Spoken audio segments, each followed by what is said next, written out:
Bueno, yo solo una breve introducción, pues para que tomemos conciencia de que este es ya el tercer encuentro que hacemos con el tema central de Juana de la Estornada.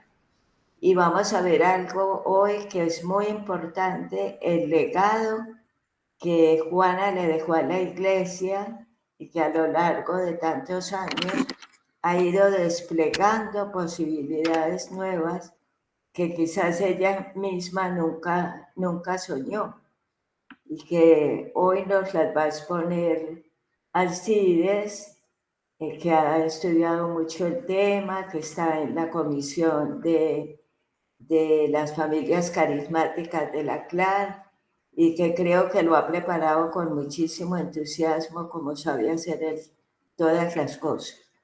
Yo sencillamente quiero que recordemos estas dos últimas diapositivas de la vez pasada, que son las que nos sitúan ya en el tema que nos va a explicitar más Alcides.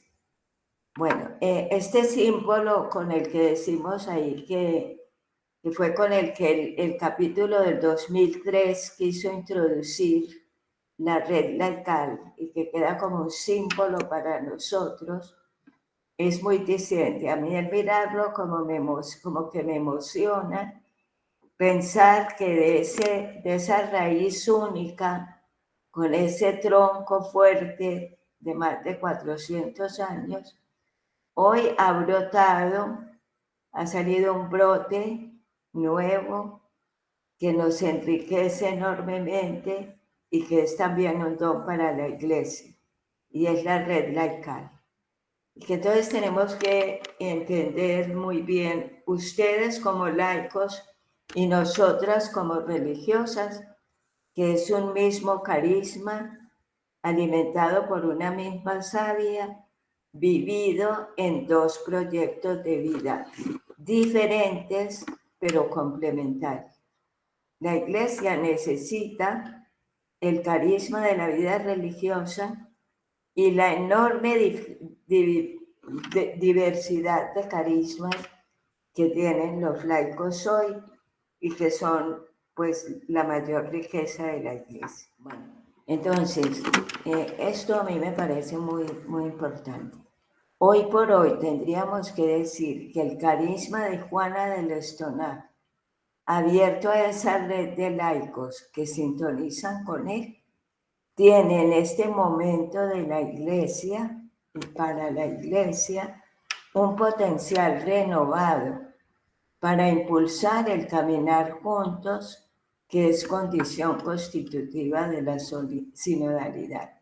Yo quisiera que nos sintiéramos como muy en la Iglesia y para la Iglesia, que así fue como nació la Compañía de María. Para potenciar esta nueva realidad del carisma, necesitamos ante todo hacernos conscientes de que la acción de Dios por su Espíritu nos precede en este proceso de integración para llegar a la unidad en la diversidad de dones y carismas particulares, que creo que es ahí donde Alcides nos va como a explicitar más el significado profundo que tiene eso. Llegar a integrarnos todos en la unidad y en la diversidad de dones y carismas que tenemos entre todos. Entonces, Alcides, con esta breve introducción, ya te cedo yo la palabra, que nos vas a ayudar a ahondar esta realidad maravillosa de la Compañía de María, de religiosas y laicos. Bueno, gracias Silvia, buenas noches. Muy puntual en el tiempo que habíamos acordado, muchas gracias por esa puntualidad. Y vamos a tratar en esta provincia del Pacífico, Red Laical Compañía de María, el tema del espíritu, el carisma, la espiritualidad y las familias carismáticas. Para poder hablar de los carismas y de las familias carismáticas, es necesario que tengamos claro quién es el autor, el promotor, el impulsador, el eje, quien se constituye en el punto de partida y la finalidad por la cual existen los carismas y se dan las familias carismáticas. E indudablemente es el espíritu. Entonces, voy a comenzar haciendo unos balbuceos porque no hay una definición, ni los mejores teólogos, ni los más grandes biblistas, ni los más grandes orantes han podido encontrar las palabras últimas y definitivas para decir el espíritu es esto. Entonces yo he llamado esta primera parte balbuceos sobre el espíritu amoroso. ¿Quién es? El espíritu es realidad, presencia y fundamento. No existe nada sin él. Él está ahí. Él es presente y cimiento permanente.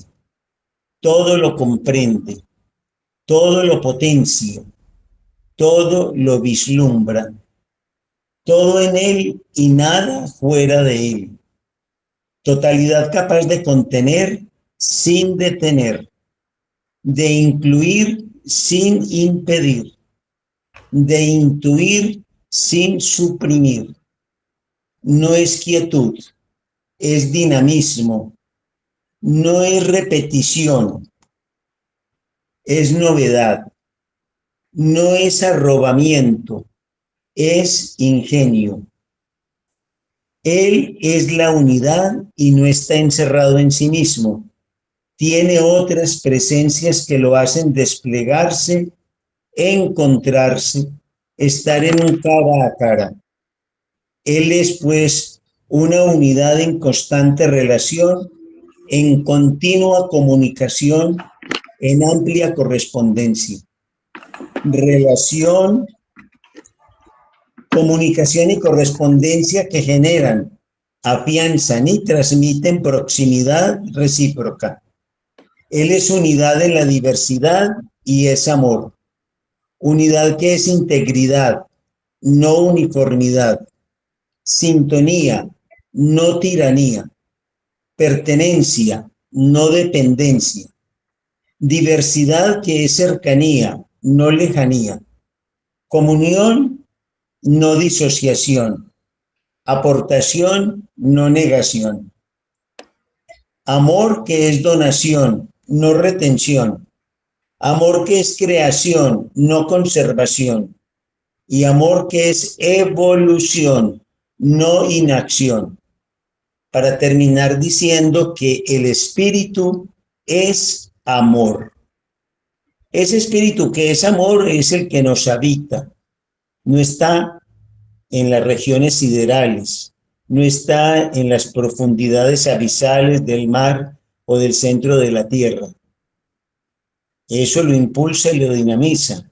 Pero Jesús nos vino a decir, y era el evangelio de ayer, que Él está en nosotros. Y Pablo nos lo explicita. Vamos a la otra diapositiva. ¿Cómo se expresa el espíritu? El espíritu no tiene representación ni libreto de actuación. No hay imágenes que lo contengan. Y las clásicas iconografías presentadas en las Sagradas Escrituras, paloma, fuego, viento, agua, son recursos literarios de los escritores sagrados, las cuales poco han afirmado una concepción asertiva que aproxime a una acertada comprensión. Tampoco existen manuales o libretos de acción que indiquen pautas de la actividad del espíritu. El espíritu no tiene límites ni se deja limitar. Es sorpresivo. No tiene tiempo ni se deja regular. Es súbito. No está sujeto a una lengua ni se deja definir. Es indecible e inenarrable. El espíritu es la más alta expresión de la libertad y de la autonomía, sin caer en la anarquía. Él se rige por el principio del amor. Y volvemos a enfatizar que Él es amor y se expresa a través del amor. ¿Dónde está? El Espíritu es y se comunica de manera discreta y serena. No acude a formas extravagantes, exorbitantes, espantosas. Tampoco se comunica a través de fenómenos violentos. Todo lo contrario. Se deja sentir en la suave brisa, en el leve susurro, en la breve agitación, en el ardor del corazón. El espíritu no tiene frecuencias establecidas, ni repeticiones sistemáticas, ni periodicidades constantes. No está regulado ni sistematizado. No es norma, regla o ley. Es impredecible, inesperado, imprevisto, espontáneo, abierto y directo. El espíritu fluye, moviliza, puja, empuja, genera dinamismo, inquieta el pensamiento y mueve el sentimiento, despierta la imaginación y acerca la relación, excita el bien e incita a la compasión, propicia la reconciliación y trabaja por la paz. Ese es el evangelio de hoy. Debemos ser trabajadores de la paz y seremos llamados hijos de Dios. Anima la integración y promueve la comunión. El espíritu no es pasado ni futuro, es pura y permanente actualidad. Enfatizo esa parte. Es pura y permanente actualidad. Es omnipresencia. El espíritu está y pasa. Deja una estela de claridad y sosiego, de armonía y equilibrio. Está ahí, en toda la creación, y fluye en cada criatura. Actúa, contagia y persuade. Genera capacidad, potencia, destreza, habilidad, haciendo que cada criatura experimente autonomía en su desenvolvimiento y libertad en su interrelación. El espíritu está y se dona en esta dinamización de la creación. El espíritu mismo es un don y cada que se manifiesta como un don, brota el carisma. Entonces, con estos balbuceos para aproximarnos a una comprensión muy limitada y humana de lo que es el espíritu, que es inenarrable e indecible, entramos entonces a la comprensión de lo que es carisma. El carisma es un don del espíritu. Y vamos a entrar entonces a ver los primeros carismas. Y es el segundo subtítulo de esta exposición. El espíritu es un don y brota el carisma. Allí en la pantalla está el primer carisma. El espíritu, que es amor, no se concibe en el aislamiento, en la incomunicación y en el individualismo. Despliega toda su acción amorosa y se multiplica en variedad de criaturas que se originan en él y no son idénticas a él. Son su imagen indeleble, son exuberancia, y las hay monumentales en los espacios siderales y minúsculas en las partículas subatómicas y en los microorganismos. En toda la creación está el espíritu. No hay criaturas que podamos decir que por allí no fluye el espíritu. La creación toda está inundada de espíritu. Las hay de procesos lentos y procesos acelerados, algunas muy instintivas y otras más conscientes.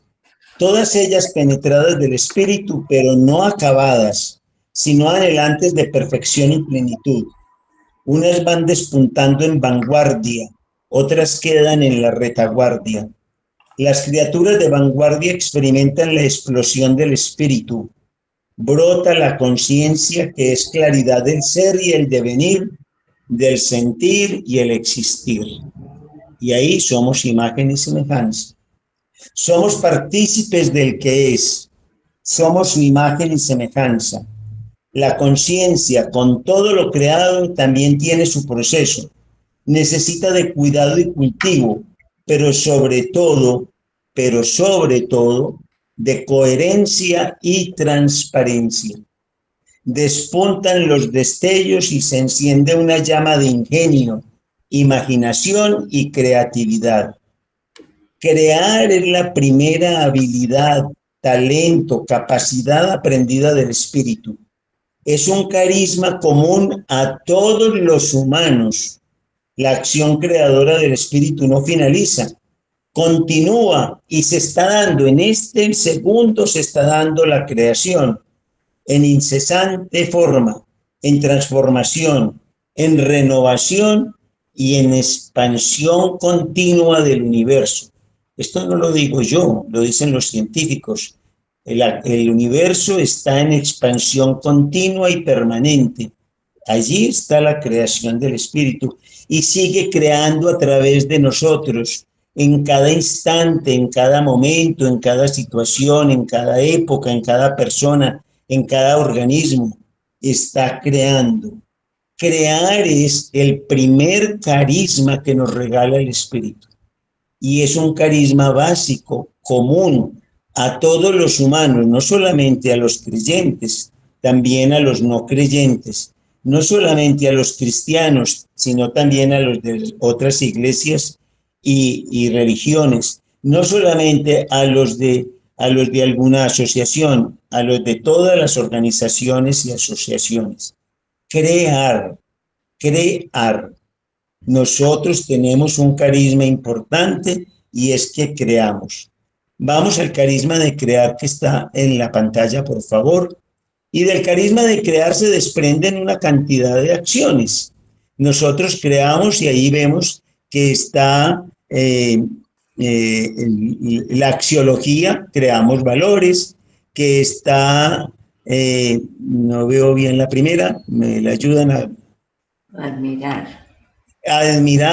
Admiramos. Admirar es un acto de creación. Axiología, que es valores. Simbología, que es el lenguaje, los números, las ciencias formales. La lúdica, que es toda una creatividad. Las ciencias, los humanos creamos en las ciencias, en las artes y en la vida. Y en la vida en todas sus formas, orgánica, emocional, social, espiritual. Crear es el primer carisma y es un carisma del que no hemos estado conscientes. Cuando nos hablan de carisma, nosotros siempre pensamos en las comunidades religiosas, porque fue de ellas de quienes aprendimos los primeros carismas y son muy importantes, ahora los vamos a ver. Pero no hemos sido conscientes de nuestros propios carismas comunes a todos. Crear es el primer carisma. Vamos con un segundo carisma, trabajar. El largo periodo de hominización no fue un camino fácil. El humano se descubrió en medio de un concierto de criaturas que constituían un Edén, paraíso terrenal. Pero en este paraíso le correspondía desenvolverse con pericia para continuar como adalid de lo creado. La cercanía con todas las criaturas se fue haciendo proximidad, y la proximidad tallón y confrontación. Hizo uso de su carisma creador y con esfuerzo, constancia y mucha paciencia transformó, inventó, recreó, pero ante todo cayó en cuenta que era necesario respetar, compartir y convivir. Adecuó, no atropelló, admiró, no invadió, participó, no sometió. El humano tenía claro que la casa que ocupaba era común. El humano tenía claro que la casa que ocupaba era común. Alcanzó un señorío con su señor. Nosotros no somos los dueños de la casa común. Somos señores, porque Él, el Espíritu, nos hizo señores, nos dio un señorío. y esa es una inmensa responsabilidad, no un dominio. El espíritu que mueve a la acción y es proceso progresivo, actividad transformadora que puja por el crecimiento, le hizo comprender al humano, en medio de tropezones y estrujones, que el señorío no consistía en dominio, sino en cooperación y adecuación para mejor estar y mejor ser. Entonces, el humano experimenta una nueva habilidad, el trabajo. Trabajar es otra facultad o carisma aprendido del espíritu, porque el espíritu es puro dinamismo y es el segundo carisma común a todos los humanos. Y ese hecho de trabajar nos da señorío y trabajamos en múltiples formas y allí inventamos, recreamos, respetamos, esperamos, respondemos, somos responsables, participamos, somos corresponsables vivimos en una misma casa que es la casa común. Vamos para un tercer carisma, organizar y asociar. La hominización fue una explosión que se hizo interrelación, comunicación, encuentro que requirió de una organización. Surgieron los grupos con sentido inicial de cuidado y sobrevivencia. La organización en la producción era un imponderable para sobrevivir y después de un largo periodo de nomadismo hubo asentamientos y con estos la necesidad de cultivar la tierra, pastorear los ganados, inventar herramientas, contar e inventariar productos, planear, programar, controlar y producir. Nace la economía. La inicial necesidad de almacenar para proveerse en los tiempos de difícil o nula producción despertó la ambición por la acumulación y el acaparamiento, y con estos el de la apropiación de terrenos.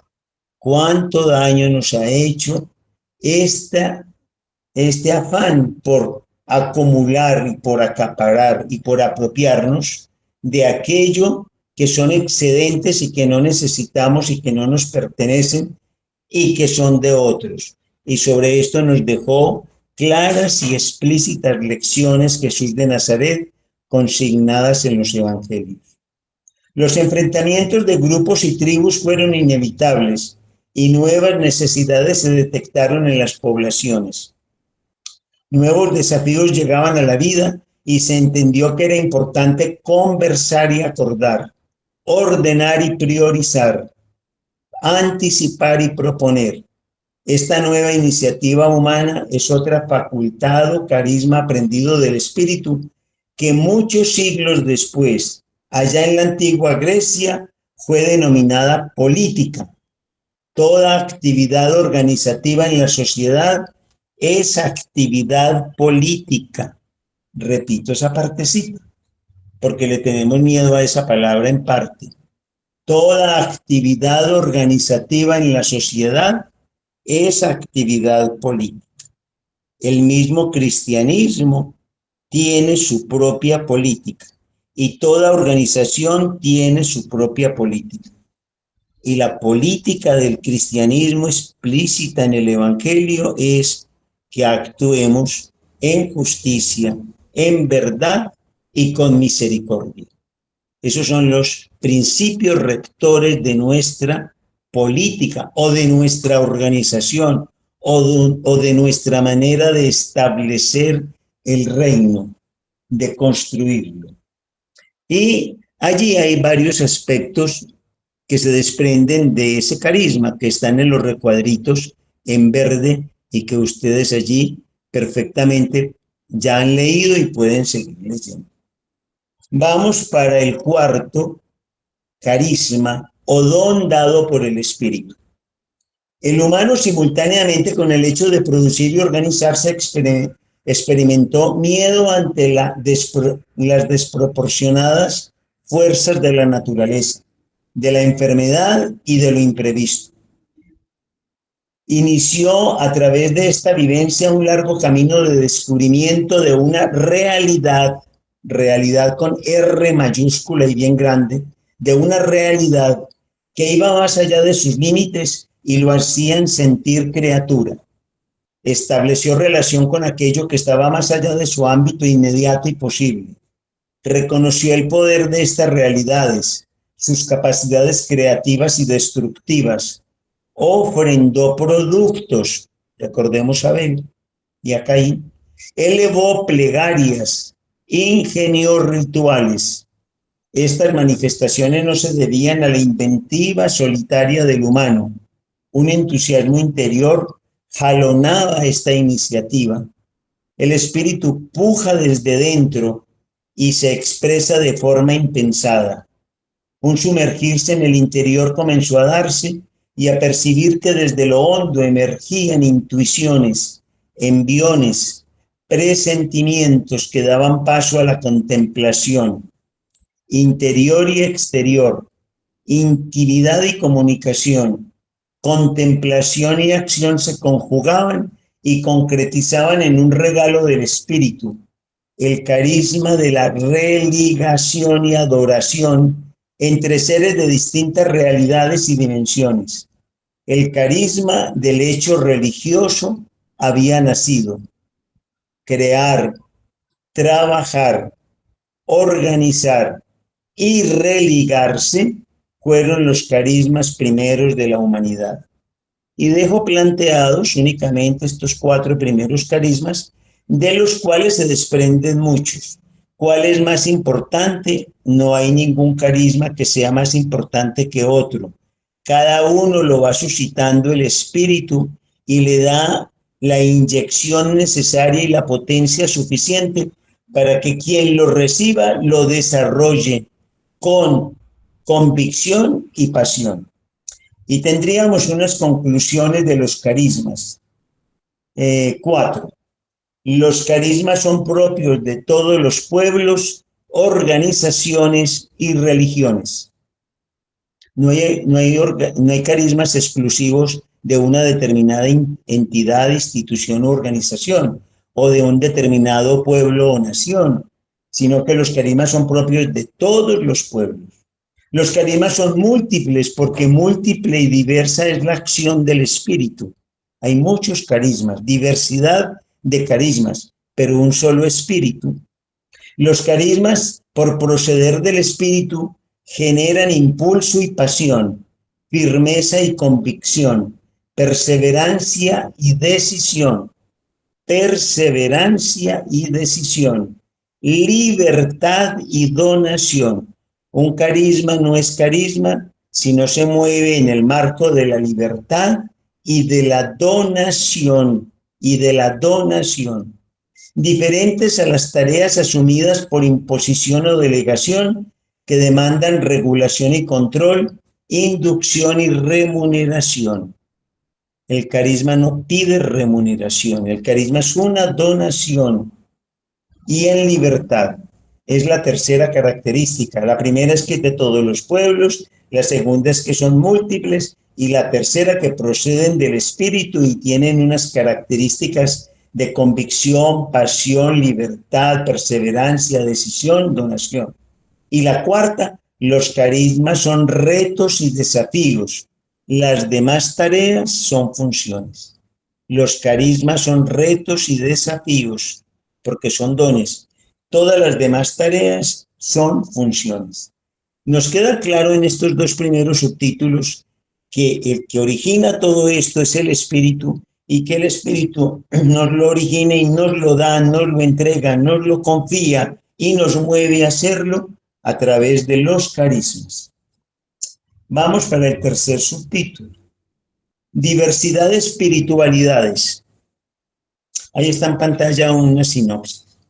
El espíritu fluye y se revela en cada criatura de la creación, ya lo habíamos afirmado. Está en todas las manifestaciones, anchuras, extensiones y desenvolvimientos de todo aquello que es. Está en la casa cósmica y más allá de la misma, configurando una totalidad, con T mayúscula, una totalidad que es integridad y unidad, toda una realidad, con R mayúscula, envolvente de muchas realidades concretas y explícitas. El espíritu prevalece en la materia y se hace forma, y en la casa común, que es esta casa que llamamos tierra, se vuelve átomo y energía, célula y vida, conciencia e infinito. Multiplicidad de criaturas que se interrelacionan y establecen espacio y tiempo, asociación y convivencia, período e historia. Impacta, avanza y crece. Tiene diferentes ritmos, acentos y fuerzas. Marca hitos y se vuelve época. Deja ver sus destellos que iluminan, acompañan y son respuesta a los acontecimientos, situaciones y necesidades de cada momento. El período, lugar y seres inundados por la presencia del espíritu, donde se hace concreción y vida, se llama espiritualidad. Repito, el período o tiempo, lugar y seres inundados por la presencia del espíritu, donde se hace concreción y vida, se llama espiritualidad. Y allí el espíritu está, es relación y es expresión. Ya podemos comprender un poquito más por qué hablamos de la espiritualidad de la Compañía de María. La Compañía de María tiene un carisma, unos carismas propios tan importantes como los anteriores que mencioné, o tan importantes, y tiene una espiritualidad que se da en el tiempo, que se da en la relación y que tienen su propia expresión. Ahí está en pantalla una sinopsis. La espiritualidad es presencia del espíritu que está y se relaciona de una manera especial para hacer respuesta a hechos y necesidades específicas. Cada época, organización y persona están signados por una manifestación, vivencia y relación del espíritu y con el espíritu. Aún nosotros mismos en nuestra historia de vida personal podemos hablar de diferentes tipos de espiritualidad. Y así lo dice Pablo. Cuando estábamos pequeños, entonces éramos amamantados y nos alimentábamos de leche. Ahora que estamos grandes, tenemos que tener otra fe y debemos ser más maduros. Cada una de esas épocas de la infancia, de la juventud, de la madurez y de la ancianidad nos permiten vivir una espiritualidad específica. Tiene sus características, pero cada época de la historia también tiene su espiritualidad y por eso hablamos de unos tiempos con unas espiritualidades definidas, pero cada organización mueve una espiritualidad. El espíritu no es mezquino en darse y en manifestarse en todas las formas y en todas las criaturas. El espíritu entonces es iluminación y orientación, puntal y sostén, compañía y consuelo, en todo tiempo, en toda organización y para cada persona. Este tiempo se llama desde los griegos cronos, es el tiempo base, el tiempo común y corriente. Pero hay situaciones especiales en las cuales el tiempo es renuevo, la organización es primicia y las personas son luminosidad, respuesta y mensaje nuevo. Algo novedoso acontece y sus ecos resuenan en diferentes latitudes. Es una primavera. Este tiempo adecuado y oportuno se llama desde los griegos kairos. Es un tiempo de Dios. Jesús de Nazaret fue tiempo de Dios. Lo hizo carne y lo hizo historia. Y con él, con Jesús, los maestros de la oración, los fundadores de movimientos que han sacudido la historia, no solamente religiosos, de muchos movimientos en la historia de la humanidad, y de aquellos que dóciles a la agitación del espíritu han canalizado este impulso para dar respuesta a necesidades sentidas de los pueblos y de las comunidades. Una maestra de oración y lectora acuciosa de los signos de su época fue Juana del Estonac. llena de ardor y luz en su ser, que la acompañó desde niña, hizo explosión en la madurez y se dejó mover. Comprendió que era ella la que debía salvar a la mujer, que se hundía en los infiernos de la ignorancia, de la desesperanza y del sinsentido de la vida. Ella venía afinando la tarea de conducir, orientar y potenciar a los demás. En Landirás concretamente y después en Lamot. Y el Espíritu hizo de esta cualidad un talento contagioso que se hizo carisma. Dejó de ser función y se hizo pasión para el crecimiento de los demás. Esto es importantísimo en el carisma. Deja de ser función y se vuelve pasión, convicción, decisión para el crecimiento de los demás. Brotó en ella, además de los carismas básicos que ahora mencionábamos y muchos otros, que animan e inspiran a todo humano, a todo seglar o hijo del siglo, un carisma específico para hacer respuesta a una necesidad específica. Emergió el carisma de la educación y al tomar cuerpo en el espacio y en el tiempo, al hacerse relación y palabra, surgió una nueva espiritualidad o manera especial de manifestarse el espíritu, la espiritualidad de la compañía de María. La espiritualidad de la compañía de María es una de las muchas espiritualidades que existen en el pueblo de Dios, y no solo en aquellas que surgen del carisma del hecho religioso, sino también de aquellas que surgen del carisma de crear comunidades académicas, artísticas, lúdicas, filosóficas, semióticas, las que surgen del carisma de trabajar, comunidades técnicas y económicas, administrativas, las que surgen del carisma de asociar, comunidades solidarias, políticas, congregacionales. Entonces tenemos que el originador de todo esto es el Espíritu, que nos regala sus dones que se llaman carismas y que, ubicados en un tiempo concreto, en una relación concreta y en una situación concreta, se llaman espiritualidad. Cuarto y último, familias carismáticas, que ya nos lo dejó enunciado ahora Silvia en su introducción. Las órdenes y congregaciones religiosas organizadas en torno a un carisma inspirador del Espíritu, en el caso de Juana del Estonat, ya sabemos cuál es el carisma inspirador, sentido y vivido por un padre o una madre fundadores para hacer respuesta a una necesidad del pueblo de Dios, fueron iluminadores y transformadores inmediatos, dejando sentir la fuerza de una espiritualidad que alimentaba la esperanza, aumentaba la fe y traía salvación. Crecimiento y salvación aquí son sinónimos. Traía salvación. La fidelidad al carisma y la docilidad para leer cada acontecimiento de la vida hizo viable la presencia del Espíritu.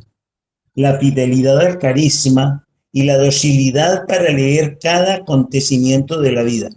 Esa docilidad nos hace mucha falta. La docilidad para leer cada acontecimiento de la vida hizo viable la presencia del Espíritu. El carisma fundacional se prolongó en el tiempo, asumió los ritmos del Espíritu y las necesidades propias de cada época. Las órdenes y congregaciones eran vigorosas y se autoabastecían. Sin embargo, aparecían facetas de subsistencia que no alcanzaban a ser cubiertas por ellos mismos y acudían a los servicios de personas seglares o seculares, quienes tenían un carisma para colocarlo al servicio de la congregación, pero más con el carácter de función que de convicción y pasión. También hubo seglares admiradores del carisma y espiritualidad de las nuevas congregaciones y fueron asociados, no en todas las congregaciones, en algunas, constituyendo una orden seglar. Y hay comunidades religiosas donde existen las órdenes seglares o terceras órdenes. Las órdenes y congregaciones en las décadas de 1950 a 1980 registraron descensos preocupantes en los aspirantes. Los consagrados mayores envejecieron y no existía relevo generacional. Una particular situación surgía, una necesidad aparecía, un nuevo signo se asomaba, una agitación del espíritu emergía. El espíritu no se queda quieto. Un mayor número de seglares fueron vinculados a las obras apostólicas de las congregaciones, quienes llegaron dispuestos a prestar un servicio según sus talentos y capacidades. Eran sus carismas básicos. Los seglares llegamos a las obras apostólicas de las congregaciones y órdenes no desprovistos de carismas. Llegamos con nuestros carismas, pero no teníamos conciencia de ellos como carismas, sino como oficios y funciones, y en consecuencia así actuaban tanto quienes los vinculaban como los vinculados. Era una relación de empleadores y empleados. Eran colaboradores. La misión comenzó a compartirse. Lo primero que se compartió en esa llegada de seglares a las comunidades religiosas con hombres y mujeres de vida consagrada, lo primero que se compartió fue la misión. Los escenarios de organización y ejecución fueron conversados y puestos en común. Los resultados fueron disfrutados, evaluados y mejorados, tanto por los consagrados como por los seglares. Estos pasos fueron tejiendo una manera nueva de estar y relacionarse entre los religiosos y los seglares. La espiritualidad de las instituciones religiosas comenzó a saborearse, degustarse y asimilarse. El tejido se afianzó, los nudos se reforzaron, la red se extendió. El inquieto espíritu no se queda quieto. En este contexto, movió a los consagrados a compartir también el carisma inspirador de la institución, aquel carisma fundacional. Recordemos, los que estamos en la compañía de María, cómo nuestras hermanas religiosas comenzaron a transmitirnos y a comentarnos y a comunicarnos y a entusiasmarnos con el carisma educativo, inspirador y fundacional con Juana del Estonado. El terreno estaba abonado en algunos seglares, no en todos, en algunos seglares que con entusiasmo compartían misión y estrechaban lazos de relación. Una semilla iba germinando y una plántula comenzaba a crecer. Ahora, en la primera diapositiva que nos mostró Silvia, estábamos viendo la plántula. Una plántula comenzaba a crecer. El carisma del hecho religioso de los seglares, porque llegamos con el carisma religioso, no estábamos desprovistos de él, despertaba y establecía un diálogo con los consagrados.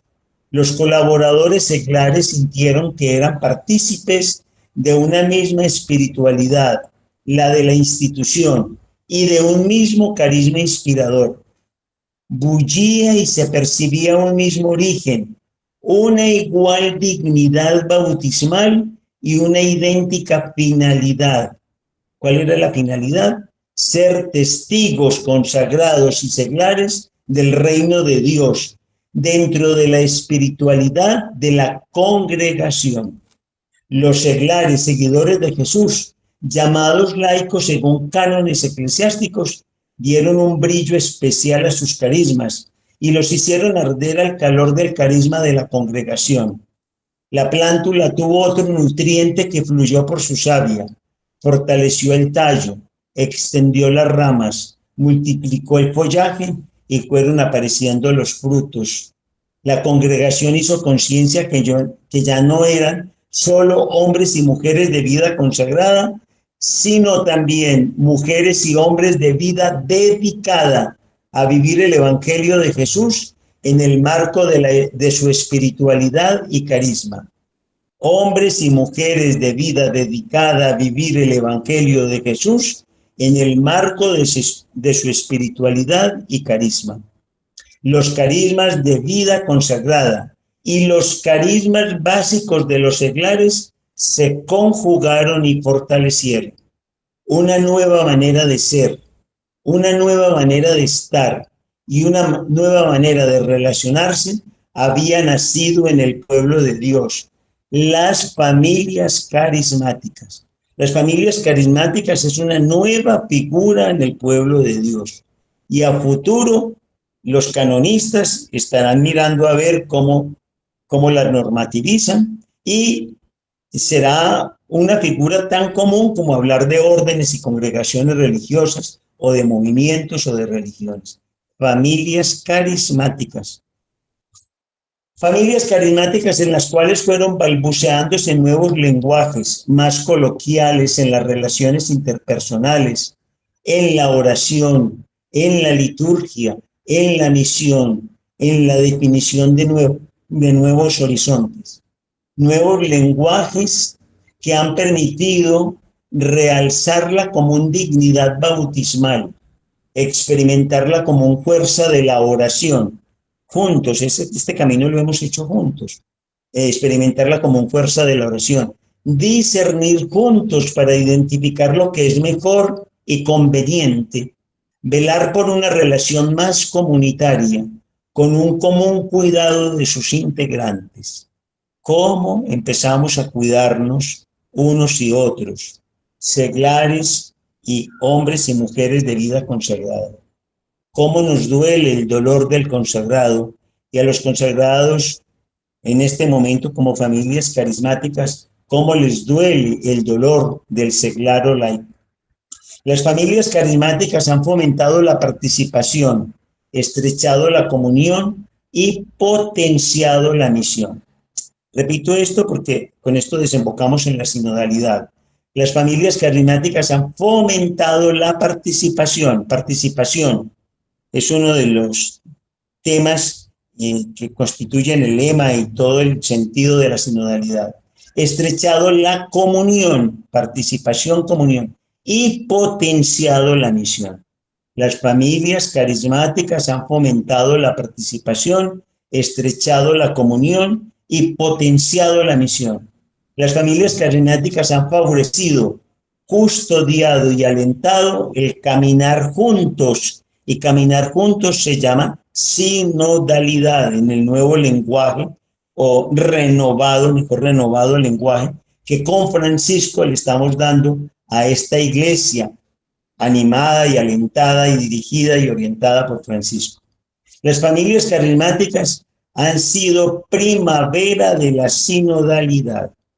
Repito esa frasecita, que fue motivo o tema de un webinar o conversatorio que hicimos en la Comisión de Familias Carismáticas en la CLAR. Las familias carismáticas han sido primavera de la sinodalidad. ¿Por qué? Porque han favorecido, custodiado y alentado el caminar juntos. ¿Por qué? Porque las familias carismáticas han fomentado la participación, estrechado la comunión y potenciado la misión.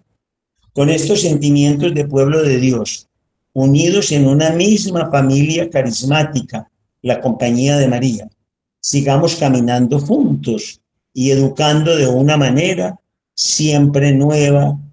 Amén. Muchas gracias.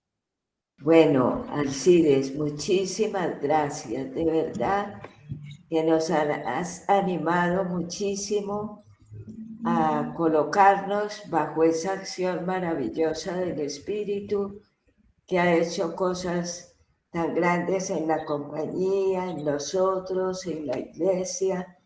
De verdad que he vibrado mucho con todo lo que nos has comunicado. Muchas gracias.